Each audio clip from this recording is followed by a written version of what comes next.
All right, we're continuing with Chapter 4 in the Calculus textbook. In this video, we're going to go through Section 4.2, the Mean Value Theorem. So the Mean Value Theorem I consider kind of mathy. This whole section is kind of mathy. And what I mean is I'm not sure how often, if ever, this would be applied, like in an engineering setting, applied mathematics. To me, this is something that, if you were a math major, like all of the theorems, you want to study in detail so you can use this for proofs, things like that. But the mean value theorem is taught in all general calculus courses, so we're going to go through it. But even if you're not a math major and you're just learning calculus as for applied mathematics, like in engineering, it's still good to go through this. Learning theorems like this helps to build your intuition for calculus. You don't have to memorize this like a math major would, but just going through, watching a video like this will just help to build your intuition, help to cement calculus concepts. And then also, as we go through this chapter and other chapters, sometimes we'll come back to the mean value theorem. We'll use it to prove other concepts. And so it's just good to have it in your head as we go through the calculus book. But again, if you're not a math major, you don't need to memorize this or anything. All right, so before we get started, when I was going through calculus, there was always a few theorems that I would get mixed up, that they sounded the same. That was the intermediate value theorem, the extreme value theorem, and the mean value theorem, right? It's all the something value theorem. So let me remind you of those two theorems. First, the intermediate value theorem we learned in section 2.5, the continuity section.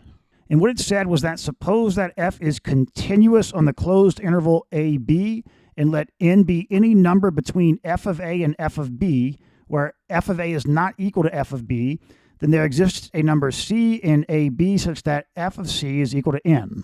And this is a fancy math definition way of saying that, there's a continuous function, and remember the rough idea of understanding what continuous means is that you can draw the function without picking your pen up off the page. There's a function that's continuous over an interval AB, closed interval. F of A is not equal to F of B. Then when you draw the curve from A to B, you're going to have to pass through every single value between F of A and F of B. That's what it's saying. There's going to be some number n between F of A and F of B for every single number between F of A and F of B, every single one. There will be a C between A and B such that F of C is equal to n, which is just saying that to draw the curve from A to B, you're going to have to pass through every single value between F of A and F of B. And that makes sense. That's what continuous means. You have to draw the curve without picking up your pen off the page. So that's the intermediate value theorem. There's an intermediate value between F of A and F of B that is going to be, that y value is going to be on the curve. Okay, and this theorem was based on continuity, right? This is the continuity section. This theorem is a result of the definition, the meaning of continuity. All right, the extreme value theorem we learned in section 4.1. It says if f is continuous on a closed interval from A to B, then f attains an absolute maximum value f of c and an absolute minimum value f of d at some numbers c and d in AB. Okay, so a closed interval, if you have any closed interval and the function is continuous on that interval, then there has to be some absolute maximum value and some absolute minimum value. And they say, so f of c, where c is the absolute minimum value, occurs at point C, like on the interval from A to B, and f of d, the absolute, or the maximum value, f of c is the absolute maximum value, and f of d, the absolute minimum value, would be at another point D within the interval. Or that absolute max and min could be at point A or point B. Okay, so now let's take a look at the mean value theorem. All right, we will see that many of the results of this chapter depend on one central fact, which is called the mean value theorem. But to arrive at the mean value theorem, we first need the following result. Rolle's theorem. Rolle's theorem says let f be a function that satisfies the following three hypotheses. F is continuous on the closed interval from A to B. F is differentiable on the open interval from A to B. F of A is equal to F of B. Then there is a number C in the interval from A to B, in the open interval from A to B, such that f prime of C is equal to 0. Okay, so this is different from the extreme value theorem because, let's come back. Okay, this is a closed interval from A to B, and it's a continuous function, but f of A doesn't have to be equal to f of B, and it just says continuous, not differentiable. Right here, it's continuous and differentiable, and f of A is equal to f of B. So what they're saying here is that in this case, there's going to be some number between A and B where f prime of C is equal to 0, because, right, you can't have a derivative at the endpoint. So some number between A and B that where f prime of C is equal to 0. Okay, so they give some example functions of some cases of this. So what if f of x is a constant? Well, in that case, f prime of x is equal to 0 is any number between A and B, right? Like f of x is equal to a constant. If you define some closed interval on that function, then that's continuous and it's differentiable, and f of A is equal to f of B, right? So is Rolle's theorem satisfied? Yeah, every single number between here as f prime is equal to 0. All right, what about a function where f of x is always greater than or equal to the f of A, which is equal to f of B? Well, this is continuous over the interval. It's differentiable. Then if we come here, it says, by the extreme value theorem, f has a maximum value somewhere in A to B. Since f of A is equal to f of B, it must attain this maximum value at a number C in the open interval A to B. So, in other words, for this case, we know that f of x is greater than f of A.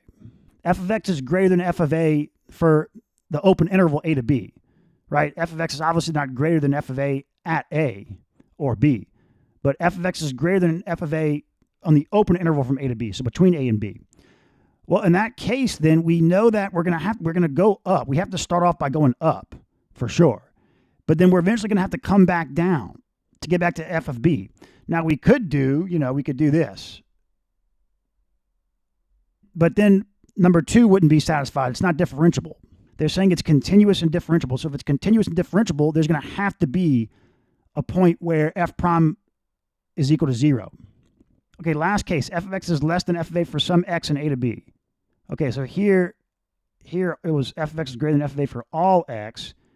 Here, f of x is less than f of A for all x in A to B. And this is some, it's kind of confusing, but for less than, it's the same idea as greater than. Here, I mean, if it's both greater than or less than, the idea is it's continuous and differentiable. And you have to you start at this y value and you end at that y value. So if you go above f of A, you're going to eventually have to come back down to get to f of A. And if you come back down and then go below f of A, you're going to eventually have to come back up to get back to f of A. So no matter what you do, you're going to either have one point where f prime is equal to 0, multiple points, or every single point is going to be f prime is equal to 0. Okay? So here it says, let's apply Rolle's theorem to the position function s is equal to f of t of a moving object. If the object is in the same place at two different instants, t is equal to a and t is equal to b, then f of a is equal to f of b, right? So you have a position function, and it's the case for this position function that at two different points in time, the s's are the same. The f of a, the f of t's are the same, or the s's are the same. The positions are the same at two different points in time. Rolle's theorem says that there is some instant of time t is equal to c between a and b where f prime of z is equal to 0. F prime of c is equal to 0. That is, the velocity is 0. In particular, you can see that this is true when a ball is thrown directly upward. So what they're saying here is they're illustrating that you can apply this concept to real-life functions like a position function. If you have a position function of anything where the position is the same at two different points in time, well, in general, a position function is going to be continuous and differentiable. So in that case, you know the velocity, that the s prime is going to have to be equal to 0 at some point between those times. Interesting. Okay, prove that the equation x squared or x cubed plus x minus 1 is equal to 0 has exactly one real root. All right, so this has exactly one real root. It has a root and it's just 1. So this curve crossing the x-axis, right? When does this equal 0? When does this polynomial equal 0? When does it cross the x-axis? First, we use the intermediate value theorem to show that a root exists. How can we do this? Let f of x is equal to x cubed plus x minus 1. then f of 0 is equal to minus 1 is less than 0, and f of 1 is equal to 1 is greater than 0.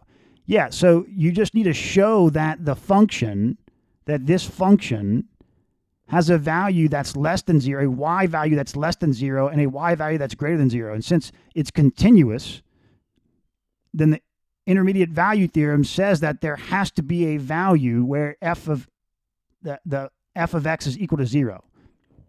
Now, we haven't shown that it's exactly just one value, but it could be multiple values, but there has to be at least one value for sure. There has to be a root. Okay, since f is a polynomial, it's continuous. Yeah, so okay. To show that the equation has no other real root, we use Rolle's theorem and argue by contradiction. Suppose that it had two roots, a and b. Okay, so let's say it had two roots, a and b.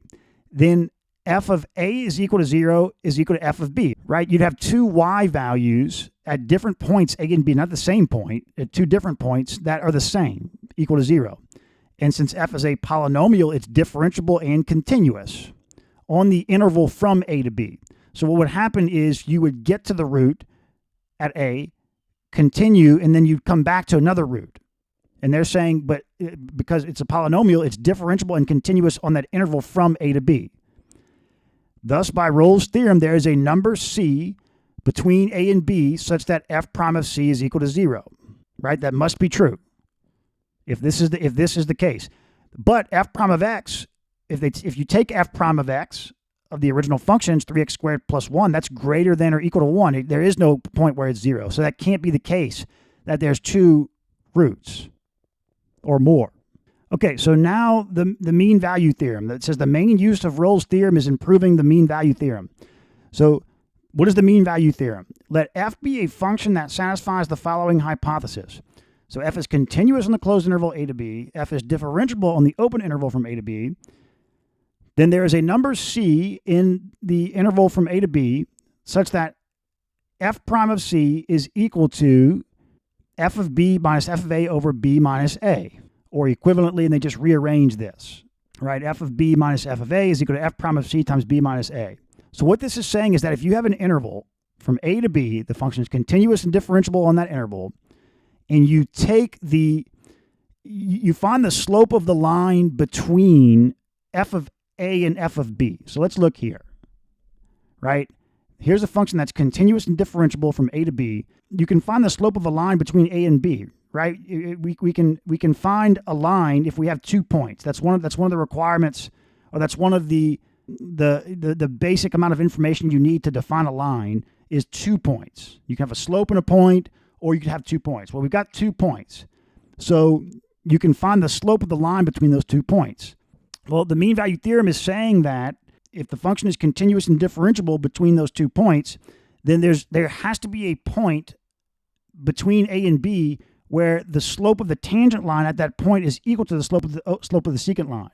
And the way they describe it is, so if you imagine you've got the slope of the secant line, and then you draw a line with that same slope and have it far off in the distance, and you bring it closer and closer, you'll approach the function and you'll be able to have it just touch the function at some point. That's at one unique point. It's not like you could come in from at an angle and have it touch here. It would be 1 point, as long as the slope of this line is parallel to this line. And they give another type of function here, and where there's actually 2 points, where the slope is the same as the slope between the secant line slope between the initial and final point. Okay, so Rolle's theorem is used to prove the mean value theorem. It says here, to illustrate the mean value theorem with a specific function, let's consider f of x is equal to x cubed minus x, a is equal to 0, b is equal to 2. So that's the interval on this function. Since f is a polynomial, it is continuous and differentiable at all x, so it is certainly continuous on 0 to 2 and differentiable on the open interval 0 to 2. So we can look at the mean value theorem here.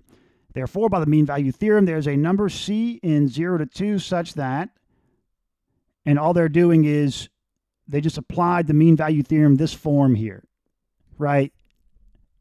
This form. All this is it's the slope of the secant line, and it's just rearranged.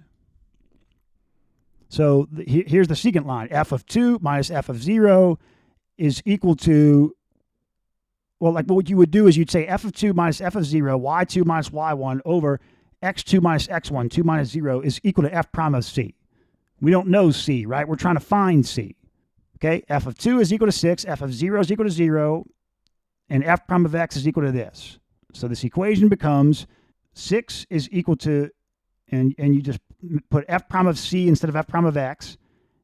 So 6 is equal to 6c squared minus 2. You solve for c, you get 2 points.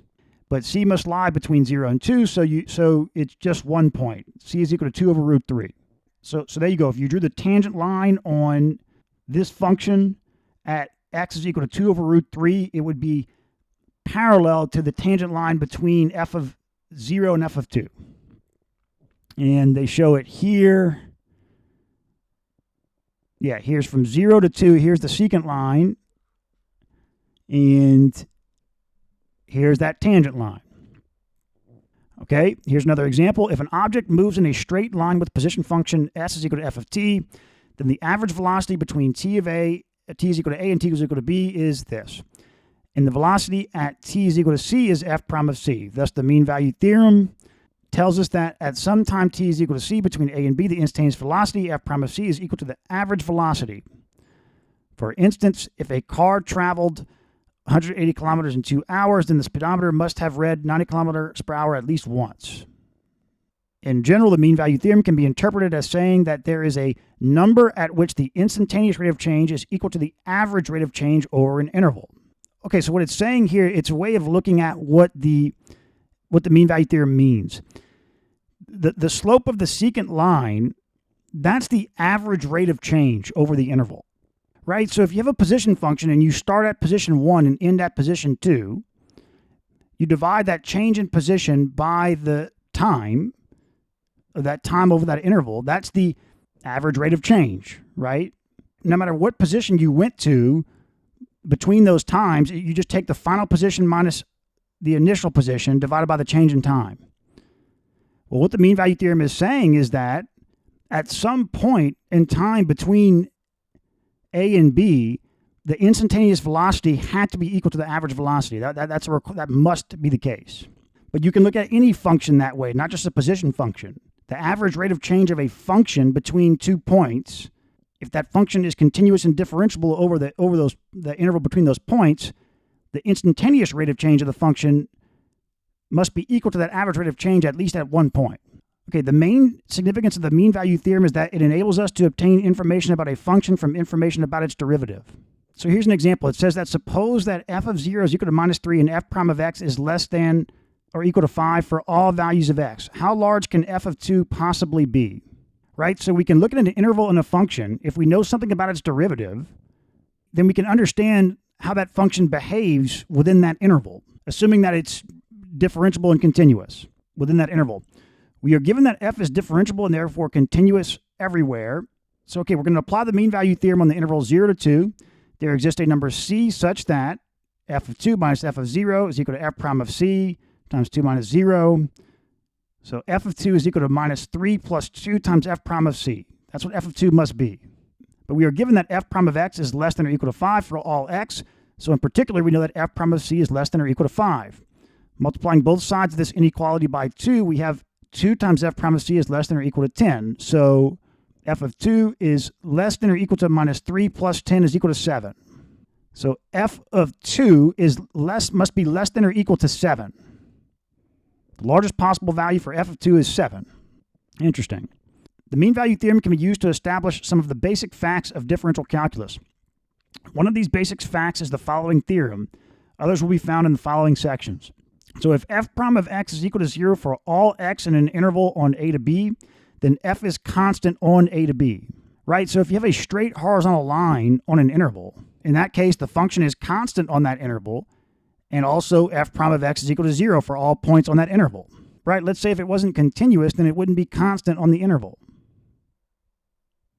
Okay, corollary. A corollary is just a theorem that follows from another theorem, so the theorem we just talked about. If f prime of x is equal to g prime of x for all x in an interval from a to b, then f minus g is constant on a to b. That is, f of x is equal to g of x plus c, where c is a constant. Yeah, that makes sense, right? If f prime of x is equal to g prime of x for all x in an interval from a to b, then f minus g is constant on a to b. You're just shifting the function vertically. Okay, last example, prove the identity inverse tangent of x plus inverse cotangent of x is equal to pi over 2.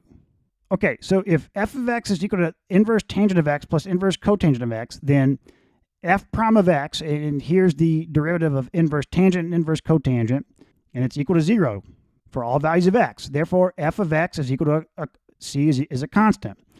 To determine the value of c, we put x is equal to 1. Just because it's easy to evaluate f of 1.